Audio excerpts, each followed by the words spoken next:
आइए सुनते हैं मुंशी प्रेमचंद जी की कहानी घर जमाई। हरिधन जेठ की दोपहरी में ऊख में पानी लेकर आया और बाहर बैठा रहा। घर में से धुआं उड़ता नजर आता था। छन छन की आवाज भी आ रही थी। उसके दोनों साले उसके बाद आए और घर में चले गए। दोनों सालों के लड़के भी आए और उसी तरह अंदर दाखिल हो गए, पर हरिधन अंदर न जा सका। इधर 1 महीने से उसके साथ जो बर्ताव हो रहा था और विशेषकर कल उसे जैसी फटकार सुननी पड़ी थी, वह उसके पांव में बेड़ियां सी डाले हुए था। कल उसकी सास ही ने तो कहा था, मेरा जीव तुमसे भर गया, मैं तुम्हारी जिंदगी का ठेका लिए बैठी हूं क्या। और सबसे बढ़कर अपनी स्त्री की निष्ठुरता ने उसके हृदय के टुकड़े कर दिए थे। वह बैठी ये फटकार सुनती रही, पर एक बार भी तो उसके मुंह से न निकला, अम्मा, तुम क्यों इनका अपमान कर रही हो। बैठी गट गट सुनती रही। शायद मेरी दुर्गति पर खुश हो रही थी। इस घर में वह कैसे जाए? क्या फिर वही गालियां खाने, वही फटकार सुनने के लिए? और आज इस घर में जीवन के 10 साल गुजर जाने के बाद यह हाल हो रहा है। मैं किसी से कम काम नहीं करता हूं। दोनों साले मीठी नींद सोते रहते हैं और मैं बैलों को सानी पानी देता हूं, छांटी काटता हूं। वहां सब लोग पल पल पर चिलम पीते हैं। मैं आंखें बंद किए अपने काम में लगा रहता हूं। संध्या समय पर घरवाले गाने बजाने चले जाते हैं। मैं घड़ी रात तक गाय भैंसे धोता हूं। उसका यह पुरस्कार मिल रहा है कि कोई खाने को भी नहीं पूछता, उल्टे और गालियां मिलती हैं। उसकी स्त्री घर से डोल लेकर निकली और बोली, जरा इसे कुएं से खींच लो, एक बूंद पानी नहीं है। हरिधन ने डोल लिया और कुएं से पानी भर लिया। उसे जोर से भूख लगी हुई थी। समझा अब खाने को बुलाने आएगी, मगर स्त्री डोल लेकर अंदर गई तो वहीं की हो रही। हरिधन थका मांदा, क्षुधा से व्याकुल पड़ा सो गया। सहसा उसकी स्त्री गुमानी ने आकर उसे जगाया। हरिधन ने पड़े पड़े ही कहा, क्या है, क्या पड़ा भी न रहने देगी या और पानी चाहिए। गुमानी कटु स्वर में बोली, गुर्राते क्यों हो, खाने को बुलाने आई हूं। हरिधन ने देखा उसके दोनों साले और बड़े साले के दोनों लड़के भोजन किए चले जा रहे हैं। उसकी देह में आग लग गई। मेरी अब यह नौबत पहुंच गई है कि इन लोगों के साथ बैठकर खा भी नहीं सकता। मैं इनकी झूठी थाली चाटने वाला हूं। मैं इनका कुत्ता हूं जिसे खाने के बाद टुकड़ा रोटी डाल दी जाती है। यही घर है जहां आज से 10 साल पहले उसका कितना आदर सत्कार होता था। साले गुलाम बने रहते थे, सास मुंह जोती रहती थी, स्त्री पूजा करती थी। तब उसके पास पैसे थे, जायदाद थी। अब अब वह दरिद्र है। उसकी सारी जायदाद को इन्हीं लोगों ने कूड़ा कर दिया। अब रोटियों के भी लाले हैं। उसके जी में एक ज्वाला सी उठी कि इसी वक्त अंदर जाकर सास को और साली को भिगो भिगो कर लगाए, पर जब्त करके रह गया। पड़े पड़े बोला, मुझे भूख नहीं है, आज न खाऊंगा। गुमानी ने कहा, न खाओगे मेरी बला से? हाँ, नहीं तो खाओगे। तुम्हारे ही पेट में जाएगा, कुछ मेरे पेट में थोड़े ही जाएगा। हरिधन का क्रोध आंसू बन गया। यह मेरी स्त्री है जिसके लिए मैंने अपना सर्वस्व मिट्टी में मिला दिया। मुझे उल्लू बनाकर यह सब मुझे निकाल देना चाहते हैं। लेकिन अब वह कहाँ जाए, क्या करे। उसकी सास आकर बोली, चलकर खा क्यों नहीं लेते जी, रूठते किस पर हो। यहां तुम्हारे नखरे सहने का किसी में बूता नहीं है। जो देते हैं वह मत देना, और क्या करोगे। तुमसे बेटी ब्याही है, कुछ तुम्हारी जिंदगी का ठेका नहीं लिया है। हरिधन ने मर्माहत होकर कहा, हाँ अम्मा, मेरी भूल थी कि मैं यही समझ रहा था। अब मेरे पास क्या है कि तुम मेरी जिंदगी का ठेका लोगी। जब मेरे पास धन भी था तब सब कुछ आता था, अब दरिद्र हूं, तुम क्यों बात पूछोगी। बूढ़ी सास भी मुंह फुलाकर भीतर चली गई। बच्चों के लिए बाप एक फालतू सी चीज, एक विलास की वस्तु है, जैसे घोड़े के लिए चने या बाबुओं के लिए मोहन भोग। मोहन भोग उम्र भर न मिले तो किसका नुकसान है, मगर एक दिन रोटी दाल के दर्शन न हो तो फिर देखिए क्या हाल होता है। पिता के दर्शन कभी कभी शाम सवेरे हो जाते हैं। वह बच्चे को उछालता है, दुलारता है, कभी गोद में लेकर कभी उंगली पकड़कर सैर कराने ले जाता है, और बस यही उसके कर्तव्य की इति है। वह परदेश चला जाए, बच्चे को परवाह नहीं होती, लेकिन माँ तो बच्चे का सर्वस्व है। बालक 1 मिनट के लिए भी उसका वियोग सह नहीं सकता। पिता कोई हो, उसे परवाह नहीं, केवल एक उछालने कूदाने वाला आदमी होना चाहिए। लेकिन माता तो अपनी होनी चाहिए, 16 आने अपनी, वही रूप, वही रंग, वही प्यार, वही सब कुछ। वह अगर नहीं है तो बालक के जीवन का स्रोत मानो सूख जाता है। फिर वह शिव का नंदी है, पर फूल या जल चढ़ाना लाजमी नहीं, अख्तियारी है। हरिधन की माता का आज 10 साल हुए देहांत हो गया था। उस वक्त उसका विवाह हो चुका था। वह 16 साल का कुमार था, पर मां की मरते ही उसे मालूम हुआ कि मैं कितना निस्सहाय हूं, जैसे उस घर पर उसका अधिकार ही न रहा हो। बहनों के विवाह हो चुके थे, भाई कोई दूसरा न था। बेचारा अकेले घर में जाते हुए भी डरता था। मां के लिए रोता था, पर मां की परछाई से डरता था। जिस कोठरी में उसकी मां ने देह त्याग किया था, उधर आंखें तक न उठाता। घर में एक बुआ थी, वह हरिधन का बहुत दुलार करती। हरिधन को अब ज्यादा दूध मिलता, काम भी कम करना पड़ता। बुआ बार बार पूछती, बेटा कुछ खाओगे? बाप भी अब उसे बहुत ज्यादा प्यार करते। उसके लिए एक अलग गाय मंगवा दी। कभी कभी उसे कुछ पैसे देते और कहते कि जैसे चाहे खर्च करो। पर इन मरहमों से वह घाव न पूरा होता था जिसने उसकी आत्मा को आहत कर दिया था। वह दुलार और प्यार बार बार मां की याद दिलाता। मां की घुड़कियों में जो मजा था, वह क्या इस दुलार में था? मां से मांग कर, लड़कर, ठुनक कर, रूठ कर लेने में जो आनंद है, वह क्या भिक्षादान में था? पहले वह स्वस्थ था, मांग मांग कर खाता था, लड़ लड़ कर खाता था। अब वह बीमार था। अच्छे से अच्छे पदार्थ उसे दिए जाते थे, पर भूख न थी। साल भर तक वह इसी दशा में रहा। फिर दुनिया बदल गई। एक नई स्त्री, जिसे लोग उसकी माता कहते थे, उसके घर में आई और देखते देखते एक काली घटा की तरह उसके संकुचित भूमंडल पर छा गई।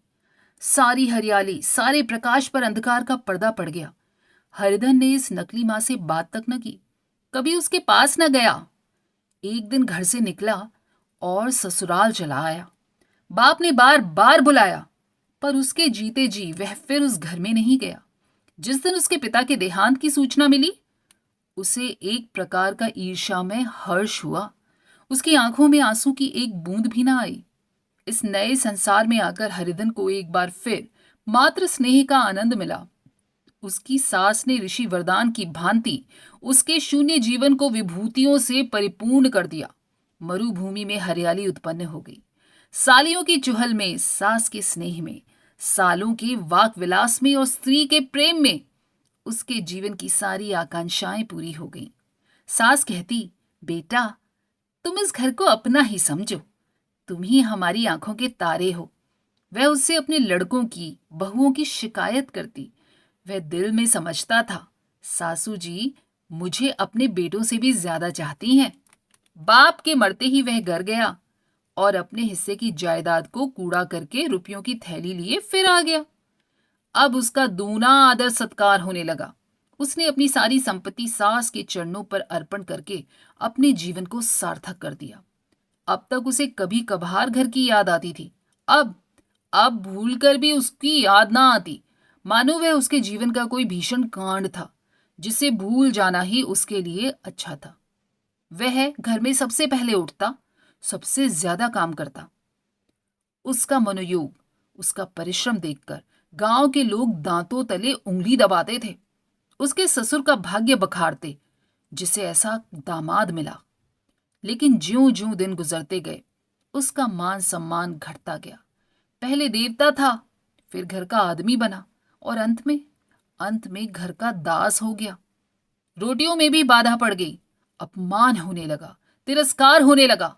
अगर घर के लोग भूखों मरते और साथ ही उसे भी मरना पड़ता, तो उसे जरा भी शिकायत ना होती। लेकिन जब वह देखता और लोग तो मूंछों पर ताव दे रहे हैं, केवल वह ही दूध की मक्खी बन गया है, तो उसके अंतस्थल में एक लंबी ठंडी आह निकल जाती। अभी उसकी उम्र कुछ 25 साल की ही थी। इतनी उम्र इस घर में कैसे गुजरेगी? और तो और उसकी स्त्री ने भी आंखें फेर ली। वह उस विपत्ति का सबसे क्रूर दृश्य था। हरिधन तो उधर भूखा प्यासा अचिंता दाह में जल रहा था और इधर घर में सास जी और दोनों सालों में बातें हो रही थी। गुमानी भी हाँ में हाँ मिलाती जाती थी। बड़े साले ने कहा, हम लोगों की बराबरी करते हैं, यह नहीं समझते कि किसी ने उनकी जिंदगी भर का बीड़ा थोड़े ही लिया है। 10 साल हो गए, इतने दिनों में क्या 2-3 हजार रुपए न हड़प गए होंगे। छोटे साले ने कहा, मजूर हो तो आदमी घुड़के भी, डांटे भी, अब इनसे कोई क्या कहे। न जाने इनसे कब पिंड छूटेगा, छूटेगा भी या नहीं। अपने दिल में समझते होंगे कि मैंने 2 हजार रुपए दिए हैं, यह नहीं समझते कि उनके 2 हजार रुपए कब के उड़ चुके हैं। सवा सेर तो 1 जून को चाहिए। सास गंभीर भाव से बोली, बड़ी भारी खुराक है।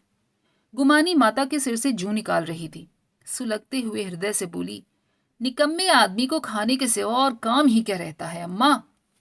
बड़े साले ने कहा, खाने की कोई बात नहीं है, जिसको जितनी भूख हो उतना खाए, लेकिन कुछ पैदा करना चाहिए।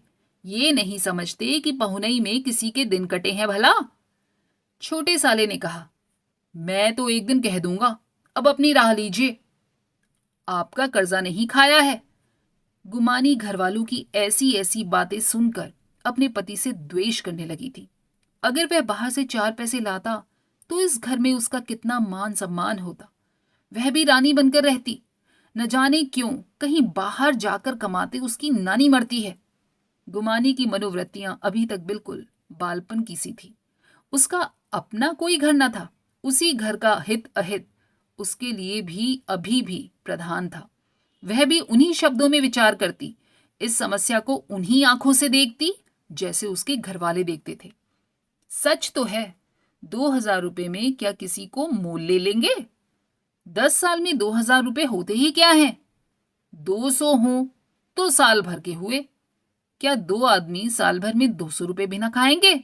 फिर कपड़े लत्ते, दूध, घी सब कुछ तो है। 10 साल हो गए, एक पीतल का छल्ला नहीं बना। घर से निकलते तो जैसे इनके प्राण निकलते हैं। जानते हैं, जैसे पहले पूजा होती थी वैसे ही जन्म भर होती रहेगी। यह नहीं सोचते कि पहले और बात थी, अब और बात है। बहू ही पहले ससुराल आती है तो उसका कितना महात्म होता है। उसकी डोली से उतरते ही बाजे बजते हैं। गांव मोहल्ले की औरतें उसका मुंह देखने आती हैं और रुपये देती हैं। महीनों उसे घर भर से अच्छा खाने को मिलता है, अच्छा पहनने को, कोई काम नहीं किया जाता। लेकिन 6 महीने बाद कोई उसकी बात भी नहीं पूछता। वे घर भर की लौंडी हो जाती है। उनके घर में मेरी तो वही गति होती, फिर काहे का रोना। जो ये कहो कि मैं तो काम करता हूं तो तुम्हारी भूल है। मजूर और बात है, उसे आदमी डांटता भी है, मारता भी है। जब चाहता है रखता है, जब जी चाहता है निकाल देता है, कस कर काम लेता है। यह नहीं कि जब जी में आया कुछ काम किया और जब जी में आया पढ़कर सो रहे। हरिधन भी पड़ा अंदर ही अंदर सुलग रहा था कि दोनों साले बाहर आए और बड़े साले बोले, भैया उठो, तीसरा पहर ढल गया है, कब तक सोते रहोगे, सारा खेत पड़ा है। हरिधन चट से उठ बैठा और तीव्र स्वर में बोला, क्या तुम लोगों ने मुझे उल्लू समझ लिया है। दोनों साले हक्का बक्का हो गए। जिस आदमी ने कभी जबान नहीं खोली, हमेशा गुलामों की तरह हाथ बांधे हाजिर रहा, वह आज एकाएक इतना आत्म अभिमानी हो गया। यह उनको चौंका देने के लिए ही काफी था। कुछ जवाब न सूझा। हरिधन ने देखा इन दोनों के कदम उखड़ गए हैं तो एक धक्का और देने की प्रबल इच्छा को न रोक सका। उसी ढंग से बोला, मेरी भी आंखें हैं, अंधा नहीं हूं न बहरा हूं। छाती फाड़ कर काम करूं और उस पर भी कुत्ता समझा जाऊं, ऐसे गधी कहीं और होंगे। अब बड़े साले भी गर्म पड़े। तुम्हें किसी ने यहां बांध तो नहीं रखा है। अब की हरिधन लाजवाब हो गया। कोई बात न सूझी। बड़े ने फिर उसी ढंग से कहा, अगर तुम यह चाहो कि जन्म भर पाहुने बनकर रहोगे और तुम्हारा वही आदर सत्कार बना रहेगा तो हमारे बस की बात नहीं है भैया। हरिधन ने आंखें निकाल कर कहा, क्या मैं तुम लोगों से कम काम करता हूं।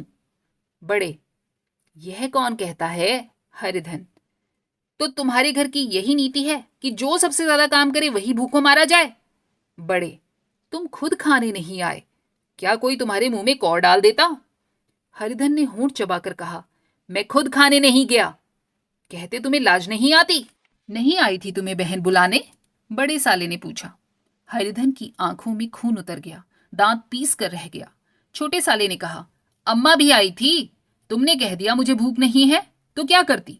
सास भीतर से लपकी चली आ रही थी। यह बात सुनकर बोली, अरे कितना कहकर हार गई, कोई उठे ना तो मैं क्या करूं? हरिधन ने विष, खून और आग से भरे हुए स्वर में कहा। मैं तुम्हारे लड़कों का झूठा खाने के लिए हूं? मैं कुत्ता हूं कि तुम लोग खाकर मेरे सामने रूखी रोटी या टुकड़ा फेंक दो? बुढ़िया ने ऐंठ कर कहा। तो क्या तुम लड़कों की बराबरी करोगे? हरिधन परास्त हो गया। बुढ़िया के एक ही वाक्य प्रहार ने उसका काम तमाम कर दिया। उसकी तनी हुई भवें ढीली पड़ गईं, आंखों की आग बुझ गई, फड़कते हुए नथुने शांत हो गए। किसी आहत मनुष्य की भांति वे जमीन पर गिर पड़ा। क्या तुम मेरे लड़कों की बराबरी करोगे? यह वाक्य एक लंबे भाले की तरह उसके हृदय में चुभता चला जा रहा था। न हृदय का अंत था, न उस भाले का। सारे घर ने उठाया पर हरिधन न उठा। सास ने मनाया, सालियों ने मनाया, ससुर ने मनाया, दोनों साले मनाकर हार गए। हरिधन न उठा। वहां द्वार पर एक टाट पड़ा था। उसे उठाकर सबसे अलग कुएं पर ले गया और जगत पर बिछाकर पड़ा रहा। रात भीग चुकी थी। अनंत आकाश में उज्जवल तारे बालकों की भांति क्रीड़ा कर रहे थे। कोई नाचता था, कोई उछलता था, कोई हंसता था, कोई आंख मीच कर फिर खोल देता था। रह रहकर कोई साहसी बालक सपाटा भरकर एक पल में उस विस्तृत क्षेत्र को पार कर लेता था और न जाने कहाँ छा जाता था। हरिधन को अपना बचपन याद आया, जब वह भी इस तरह क्रीड़ा करता था। उसकी बाल स्मृतियां उन्हीं चमकीले तारों की भांति प्रज्वलित हो गईं। वह अपना छोटा सा घर, आम का बाग जहां वह केरियां चुराता था, वह मैदान जहां वह कबड्डी खेला करता था, सब उसको याद आने लगे। और फिर अपनी स्नेहमयी माता की सहृदय मूर्ति उसके सामने खड़ी हो गई। उन आंखों में कितनी करुणा थी, कितनी दया थी। उसे ऐसा जान पड़ा मानो माता की आंखों में आंसू भरे उसे छाती से लगा लेने के लिए हाथ फैलाए उसकी ओर चली आ रही है। वह उस मधुर भावना से अपने आप को भूल गया। ऐसा जान पड़ा मानो माता ने उसे छाती से लगा लिया और उसके सिर पर हाथ फेर रही हो। वह रोने लगा, फूट फूट कर रोने लगा। उसी आत्मसम्मोहित दशा में उसके मुंह से ये शब्द निकले, अम्मा, तुमने मुझे इतना भुला दिया। देखो तुम्हारे प्यारे लाल की क्या दशा हो रही है। कोई उसे पानी को भी नहीं पूछता। क्या जहां तुम हो वहां मेरे लिए जगह नहीं है? सहसा गुमानी ने आकर पुकारा, क्या सो गए तुम? ऐसी भी क्या राक्षसी नींद? चलकर खा क्यों नहीं लेते? कब तक कोई तुम्हारे लिए बैठा रहे? हरिधन उस कल्पना जगत में क्रूर प्रत्यक्ष में आ गया। वही कुएं की जगत थी, वही फटा हुआ टाट, और गुमानी सामने खड़ी कह रही थी, कब तक कोई तुम्हारे लिए बैठा रहे?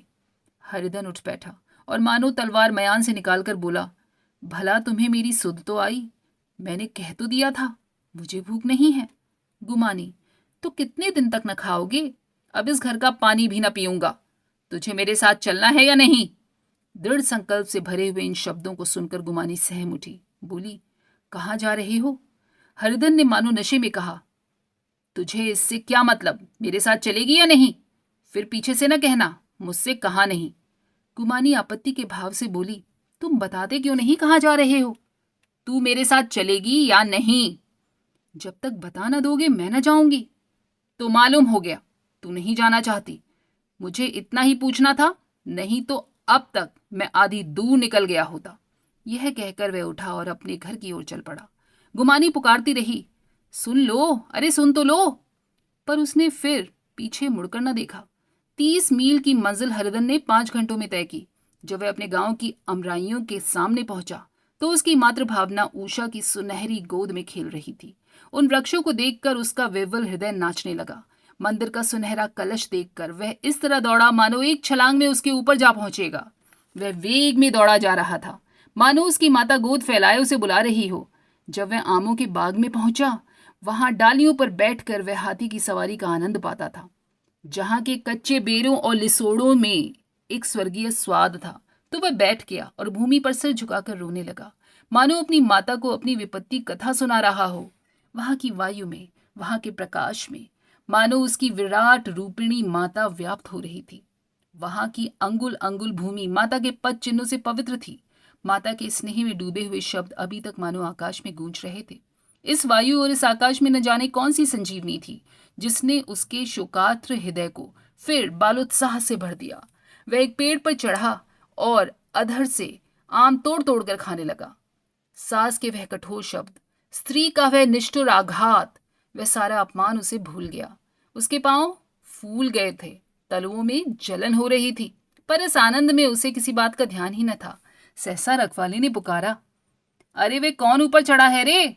उतर, अभी उतर, नहीं तो ऐसा पत्थर खींचकर मारूंगा कि वहीं ठंडे पड़ जाओगे। उसने कई गालियां भी दी। इस फटकार और इन गालियों में इस समय हरिधन को अलौकिक आनंद मिल रहा था। वह डालियों में छिप गया, कई आम काट काट कर नीचे गिराए और जोर से ठट्टा मारकर हंसा। ऐसी उल्लास से भरी हुई हंसी उसने बहुत दिनों के बाद हंसी थी।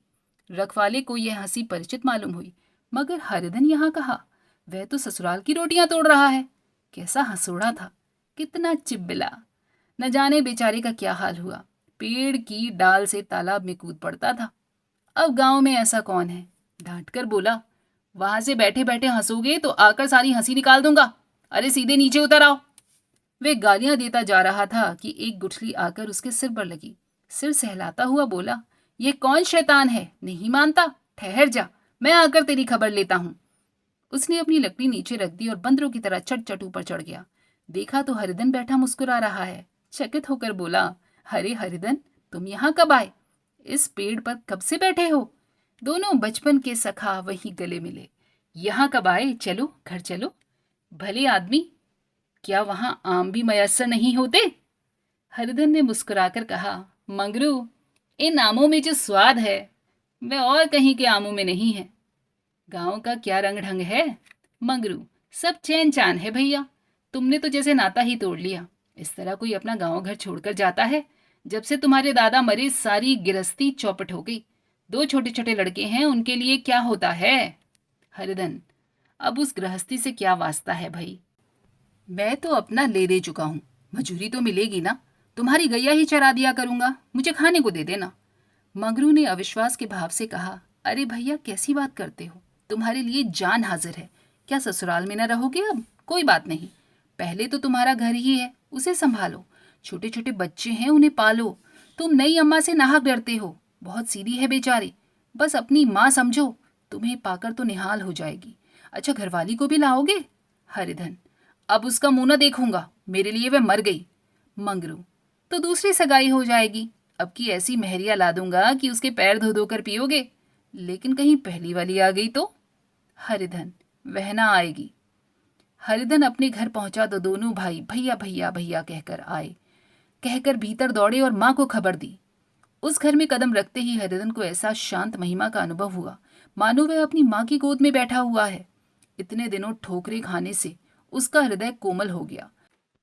जहां पहले अभिमान था, आग्रह था, हेकड़ी थी, वहां अब निराशा, पराजय और याचना थी।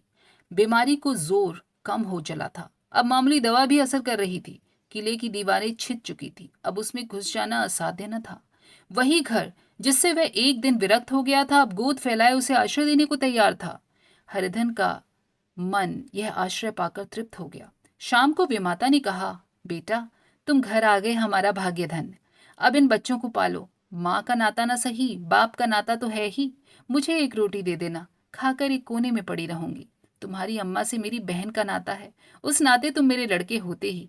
हरिधन ने मात्र विवल आंखों से विमाता के रूप में अपनी माता के दर्शन किए।